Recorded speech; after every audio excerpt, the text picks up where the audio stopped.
सुनाओ भाई, कैसा है? मैं ठीक। अपनी बता, क्या चल रहा है? चल रहा है निज़ाम। हाँ हाँ, निज़ाम तो चलता रहेगा। बस कुछ जो मंडे की ट्रिप है ना, उसके लिए कुछ चीज़ें फाइनलाइज कर लेते हैं। ठीक है, करते हैं ना। हाँ, अपना लैपटॉप लेकर आया? हाँ, लैपटॉप मैं भूल गया यार, वो जल्दी जल्दी में निकला था ना, इसलिए भूल गया। क्या करूँगा मैं भाई तेरा। अच्छा चल, फ़ोन पे नोट कर ले, हाँ जल्दी जल्दी लिख।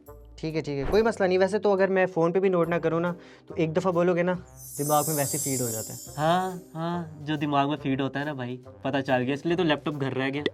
यार एक्चुअली हुआ ये था कि ऐसे करके वैसे हो रहा था ना, और भाई ऐसे बस रहने दे, ठीक है। और नोट कर। लिखा। हमारे 12 मेंबर्स हैं और उनके खाने को स्नैक्स का लिख।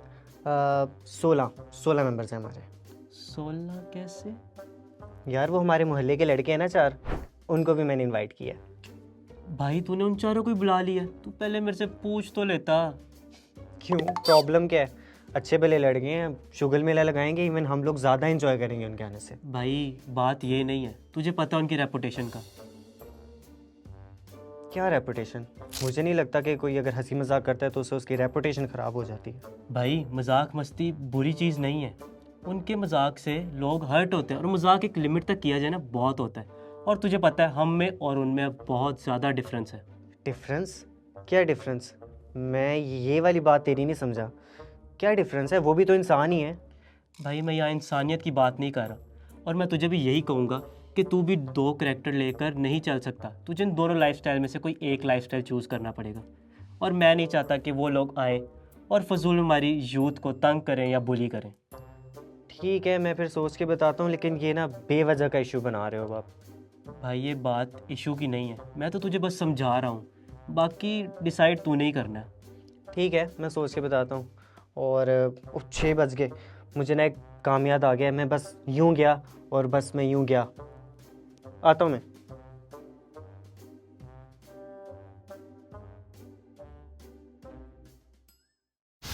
यीशु के ज़माने में यहूदी जैतून के दरख्त से जैतून का तेल वाफिर मिकदार में निकालते थे, लेकिन किसानों को एक मसला दरपेश था। जैतून की फसल को नकद रकम में तब्दील करने के लिए फसल की कटाई के बाद तक इंतजार करना पड़ता था, और उस दौरान बहुत से अखराजात अदा करने होते थे। इस सूरत हाल ने यीशु को एक तमसील के लिए पस मंजर फराहम किया। ये कहानी एक मुख्तार की थी जिसका कारोबार किसानों को कर्ज देना था। उसे एक अमीर आदमी ने मुलाजिम रखा जो कर्ज देकर पैसे कमाना चाहता था, लेकिन मूसा का कानून उन्हें किसी दूसरे यहूदी से सूद लेने की इजाजत नहीं देता था। लिहाजा किसान को एक नोट पर दस्तखत करने पड़ते थे जिसमें कर्ज देने वाले को फसल की असल कीमत और सूद के बराबर हिस्सा देने का वादा करना पड़ता था। ये अमल इतना काबिल एहतराम नहीं था, और यही वजह थी कि अमीर आदमी ने उस मुख्तार को मुलाजिम रखा था जो इन मायदों को संभालने का जिम्मेदार था। लेकिन आज वो गुस्से में था। ये जो शिकायत मैं सुनता हूँ ये क्या है? तुमने मेरा पैसा ज़ाया कर दिया, तुम्हारी नौकरी खत्म हो गई है, किताबें बंद कर दो और हिसाब किताब दुरुस्त करो और फिर वो मुझे पेश करो। मुख्तार को एक नाउमीद सूरत हाल का सामना करना पड़ा। इसके पास कहीं जाने के लिए कोई जगह नहीं थी और इसकी मदद करने के लिए कोई दोस्त नहीं था। वो जिस्मानी तौर पर इतना मजबूत नहीं था, इसलिए खेत में मजदूर के तौर पर काम करना नामुमकिन था, और इस सूरत हाल में कोई भी उसे दोबारा मुख्तार के तौर पर मुलाजमत नहीं देगा। वो भिखारी बनने के लिए मजबूर था। किसी न किसी तरह उससे इससे बचने का रास्ता तलाश करना था। चंद घंटों तक इसका कारोबार पर कंट्रोल था और वो होशियार था। वो अपने मालिक को लूट नहीं सकता था, लेकिन हिसाब किताब पेश करने से पहले वो कुछ तब्दीलियां कर सकता था। ये तब्दीलियां बिल्कुल कानूनी होंगी और दर हकीकत ज्यादातर लोग खुश होंगे। जवाब इतना सादा और वाज़ेह था, लेकिन इसे जल्दी, बहुत जल्दी अमल करना होगा। वो दफ्तर में रहेगा, मगर एक एक करके वो किसानों को पैगामात भेजेगा। हर बार एक किसान को बुलाएगा और उसके लिए एक सरप्राइज तैयार होगा।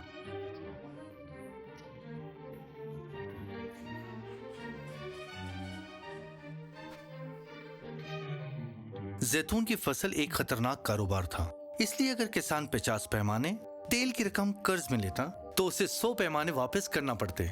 जो उसने कर्ज लिया था उसका 2 गुना।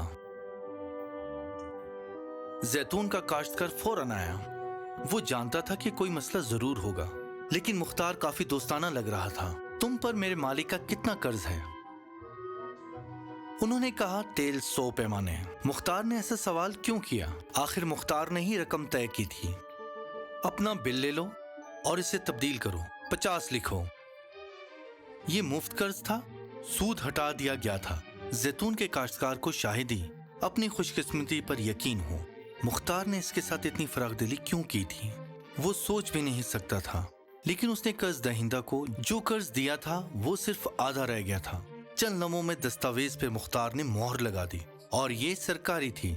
जैतून के काश्तकार ने महसूस किया कि इसकी तमाम परेशानियां खत्म हो गई हैं। हमेशा के लिए वो शुक्रगुजार रहेगा और अगर वो उसकी कदरदानी जाहिर करने के लिए कुछ कर सकता है तो वो करेगा। एक और किसान ने अपनी अगली गंदम की फसल के बदले रकम उधार ली थी और मुमकिन है कि मार्केट की कीमतों में तब्दीली के लिए 5% और लिया जाता, लेकिन अब मुख्तार इसे देखना चाहता था। पैगाम सादा था, जल्दी आओ, कोई वजाहत नहीं, सिर्फ बात सुनो।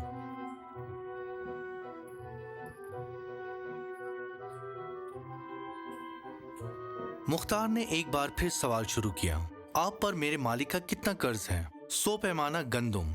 अपना बिल ले आओ और इसमें ऐसा लिख दो। एक और बार मुआहदा किसान के फायदे के लिए दोबारा तरतीब दिया गया। कर्ज वक्त पर वापस करना था, लेकिन इस पर कोई सूद नहीं था। अब ये दोनों किसान इसके कर्जदार थे और मुख्तार को हमेशा खाने की दावत मिलती। इनमें से कोई एक इसे काम की पेशकश भी कर सकता था और यूं ये सिलसिला चलता रहा। दिन के इख्तिताम तक कई खुशगवार ग्राहक और एक बहुत मकबूल मुख्तार था। मालिक क्या कर सकता था? मूसा के कानून के मुताबिक सूद नहीं लिया जाना चाहिए था। मुख्तार ने इसके लिए बुरा काम किया और बुलंद शराहों पर सूद लिया। मालिक ने खुद उसे हुक्म दिया था कि हिसाबात दुरुस्त करे और उसने बिल्कुल वैसा ही किया, लेकिन इस तरीके से नहीं जैसे मालिक ने तवक्को की थी, बल्कि मूसा के कानून के मुताबिक। अब सारी कम्युनिटी इस शख्स की तारीफ कर रही थी जिसने सूद नहीं लिया, जो इब्राहिम का सच्चा बेटा था। शायद वो इस बात को पसंद ना करता जो मुख्तार ने उसके साथ किया था, लेकिन वो सिर्फ उसकी तेज ज़हनियत की तारीफ ही कर सकता था। आखिरकार मालिक को वो ही मिला जिसका वो हकदार था। मुख्तार ने चंद मुफीद दोस्त बनाए, चालबाज, बहुत चालबाज।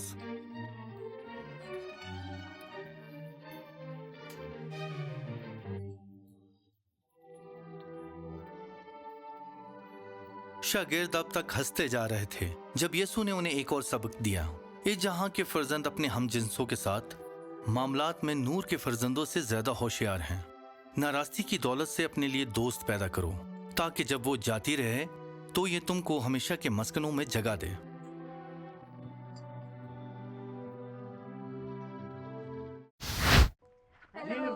क्या हाल है?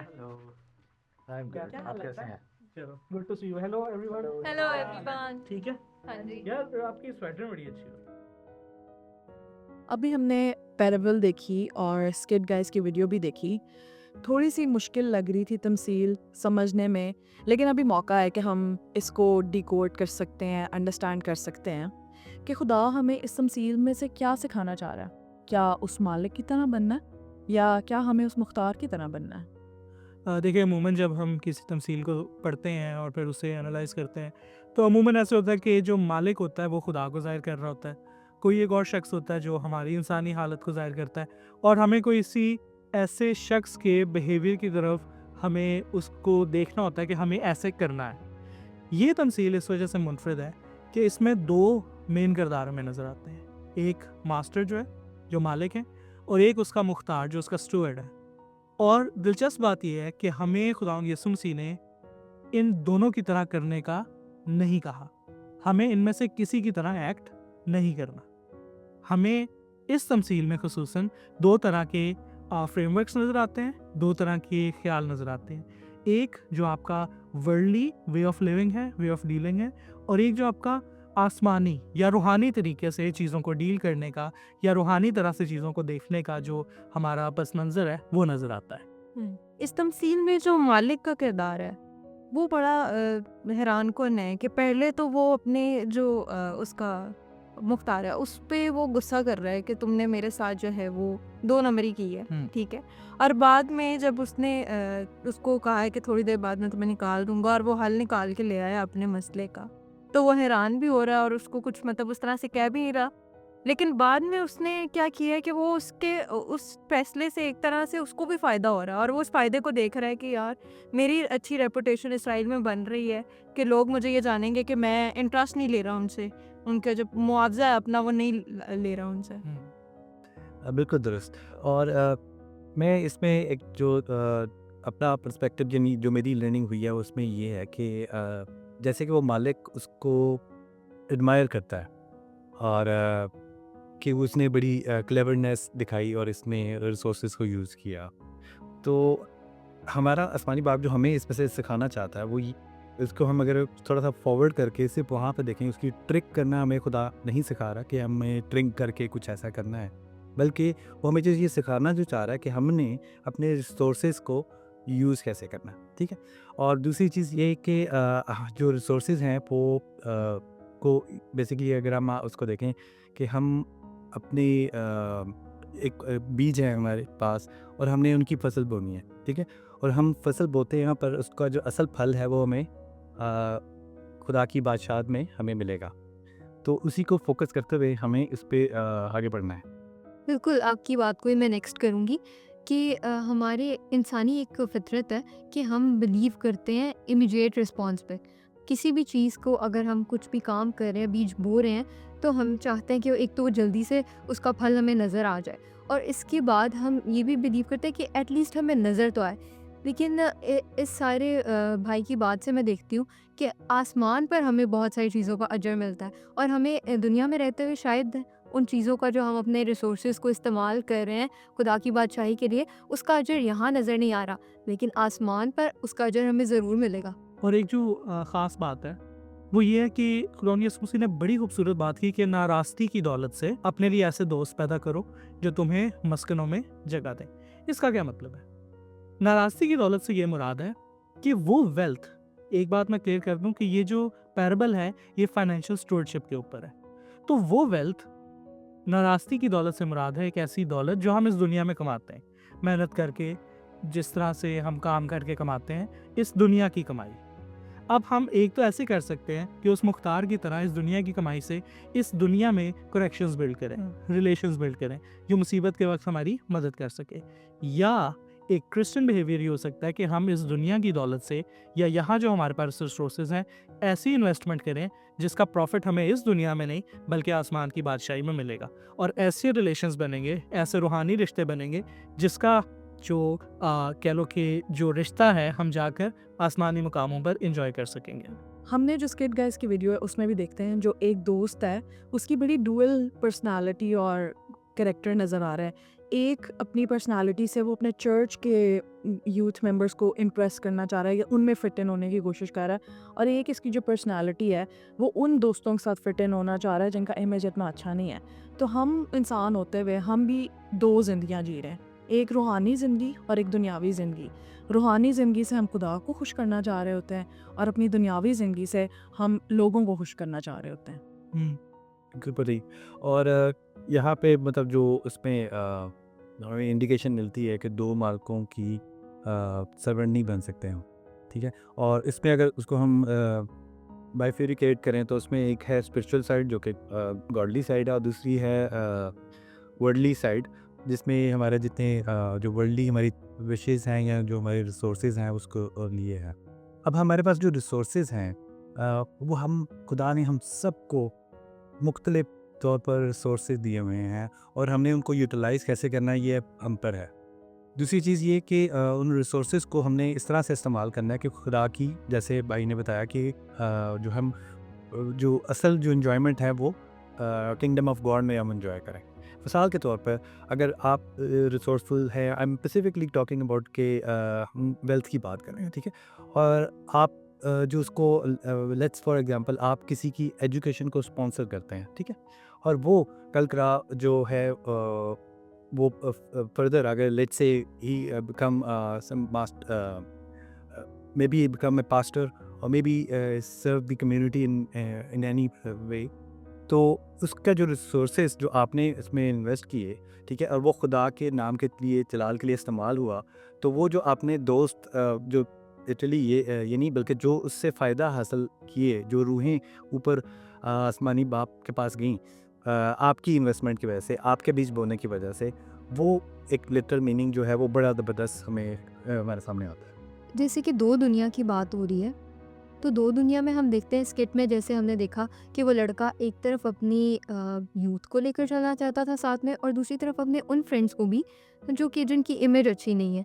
अब हम उस यूथ की ग्रुप को देख सकते हैं कि वो रूहानी दुनिया है, और इसी तरह उसकी जो फ्रेंड ग्रुप है वो दुनियावी हमारी जो रिलेशनशिप्स हैं उनको ज़ाहिर कर रहे हैं। हम इन दोनों को इकट्ठे लेकर नहीं चल सकते। इसी तरह वो जो लड़का था वो भी दो कश्तियों का सवार हो गया, और वो जब दोनों को इकट्ठे नहीं लेके चल सका, तो जैसे कि मिसाल है कि दो कश्तियों का सवार हमेशा डूब ही जाता है। एंड पे उसे आए बाय शाए करके वहाँ से जाना ही पड़ा। तो हमें देखना है कि खुदा जो है वो रियाकारी को पसंद नहीं करता। हमें एक ही अपना एक किरदार रखना है, और मसीह का लिबादा ओढ़े हुए ही हर जगह पे अपना एक इमेज, एक ही किरदार लेकर चलना है। इसी तरह हमें खुदा यीशु मसीह भी सिखाते हैं कि हम दो मालिकों की खिदमत नहीं कर सकते हैं, और पैसे के ताबे हमें नहीं बनना, बल्कि पैसा हमारे ताबे होगा। तो ये फैसला हमारे हाथ में है कि हम किस चीज़ को चुन रहे हैं, या खुदा को चुन रहे हैं या इस दुनिया को चुन रहे हैं। और एक और बहुत अहम बात है, वो ये है कि लिखा है कि इस पैराबल के नीचे ही ना एक आयत है कि जो थोड़े में दयानतदार होगा वही फिर ज़्यादा में दयानतदार होगा। इसका क्या मतलब है? थोड़े में दयानतदार होने से मतलब है कि अगर तुम इस दुनिया की जो वेल्थ है या इस दुनिया में तुमने जो अर्न किया है, क्या तुम उसमें ऑनेस्ट रहे हो? क्या तुमने उसको ऐसी जगह इन्वेस्ट किया है जिससे खुदा के नाम को जलाल होता है या उसकी बादशाहत की वसत के लिए तुम्हारी वेल्थ इस्तेमाल हो सकती? तो क्या तुम थोड़े में दयानतदार रहे हो? और ज़्यादा में दयानतदार रहने से क्या मुराद है कि अगर तुम इस दुनिया में ठीक तरह से मैनेज नहीं कर पाए हो अपनी फाइनेंसेस, तो वो रिचेस जो तुम्हें आसमानी मुकामों पे मिलनी है तुम उनको भी मैनेज नहीं कर पाओगे। बिल्कुल ठीक। और यहाँ मैं अपनी एक छोटी सीख स्टोरी आपके साथ शेयर करूँगा। ये काफ़ी साल पहले जब शायद मैं टीनेज में था, और किसी त्यौहार था, मुझे ठीक से याद नहीं त्यौहार, प्रॉब्ली क्रिसमस था या ईस्टर था। जो बात याद है और वो इस तरह से है कि मैं चर्च में था, और मुझे कुछ पैसे मिले हुए थे क्रिसमस के लिए या उस त्यौहार के लिए। तो मैंने सेग्रीगेट किए हुए थे कि एक मैंने खुदा के लिए और एक मैंने अपने लिए, ठीक है, कुछ किए हुए थे। अब कितनी थी अमाउंट वो एक क्रिस्टल था, तो ऑब्वियसली ज़्यादा मैंने अपने लिए रखे हुए थे और कम मैंने खुदा के लिए रखे हुए थे। तो अब जब जो भाई आपको जो हदिये के जो उठा रहे थे, जब वो मेरे करीब आए, तो मैं भूल गया कि कौन से मैंने खुदा के लिए रखे हुए थे और कौन से मैंने अपने लिए रखे थे। तो मैंने वो जो अपने वाले पैसे, जो ज़्यादा पैसे थे, वो मैंने ऑफरिंग में डाल दिया। अब जब मुझे मालूम हुआ तो मुझे काफ़ी परेशानी, काफ़ी परेशानी रही, और वो परेशानी मेरे साथ कई साल रही थी, ठीक है। और जैसे कहा गया है कि खुशी से देने वाले बाबरकत होते हैं, तो वो जो खलिश थी वो कई साल मेरे साथ चलती रही, और मुझे जब भी इस पे ऑफरिंग पे या इस पे खुदा के काम में कंट्रीब्यूट करने का बोलता, तो मैं हमेशा रिलक्टेंट रहता। जब मुझे इस हवाले से ये सीखने को मिला कि फाइनेंशियल स्टीवर्डशिप की इम्पोर्टेंस क्या है, तो फिर मुझे मालूम हुआ कि जो खुशी से देना और उसको प्रॉपरली खुदा का हिस्सा उसको देना, और जो मालिक है वो असल हमारा आसमानी बाप है। और इसी हवाले से मैं अपना जो लर्निंग पॉइंट है, मैं उसको यही लिखूँगा कि हम सब खुदा के स्टीवर्ड हैं, और हमें फाइनेंशियल स्टीवर्डशिप को पढ़ना भी चाहिए, समझना भी चाहिए, और उसमें प्रॉपरली, रिलीजियसली, ऑनेस्टली उसमें कंट्रीब्यूट करना चाहिए। तो फाइनेंशियल स्टीवर्डशिप मेरी तरफ से लर्निंग है जो मैंने आज सीखी। ये बड़ी इम्पोर्टेंट बात है और बड़ी मज़े की स्टोरी थी आपकी। तो एक और बात जो मेरे लिए लर्निंग है, वो ये है कि अगर हम इस तमसील के नीचे एक और तमसील हमें नज़र आती है जिसमें हमें नाज़र नज़र आता है और एक अमीर शख्स नज़र आता, तो ये दोनों तमासील जो हैं एक जगह पर होने का भी ये मकसद है कि इट इज़ अबाउट फाइनेंसेस, आपके रुपए पैसे के बारे में, कि आया आप उस पैसे के ताबे हैं या वो पैसा आपके ताबे है। और याद रखें कि वो पैसा आपके ताबे है तो आप फिर किसके ताबे हैं? आप फिर खुदा के ताबे हैं। तो what you have to do is god over money. तो जो मैं यहाँ पे आज लिखना चाहता हूँ, जो मेरा लेसन है, वो ये है कि खुदा को तरजीह देनी है, ना कि पैसे को। और इस पॉइंट पे हम दुआ करते हैं, क्योंकि ये चीज़ें शायद कहनी आसान है लेकिन अमली तौर पर करना बहुत मुश्किल। तो आए हम सब एक छोटी सी क्विक प्रेयर करते हैं इस बारे में कि खुदा हमें तौफीक अता करे।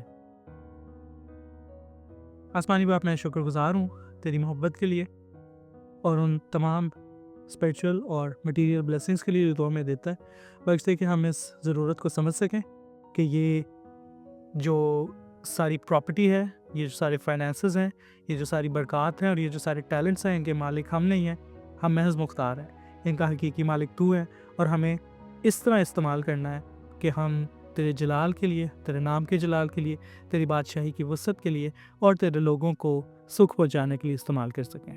मसीह यस्सु के कादर मतलक नाम में मांगते हैं, आमीन।